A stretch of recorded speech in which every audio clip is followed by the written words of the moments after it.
என்ன என் ஆனந்தம், என்ன என் ஆனந்தம் சொல்லக்கூடாதே.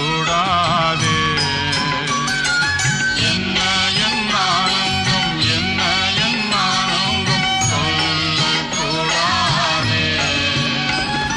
மன்னன் கிறிஸ்து என் பாவத்தை எல்லாம் மன்னித்து விட்டாரே. வெள்ளங்கி பொன்மூடி வாத்தியம் மேல் வீட்டில் ஜெய கொடியுடனே மண்ணுலகில் வந்து விண்ணுலகில் சென்ற மன்னனை ஸ்தோத்தரிப்போம். மண்ணுலகில் வந்து விண்ணுலகில் சென்ற மன்னனை ஸ்தோத்தரி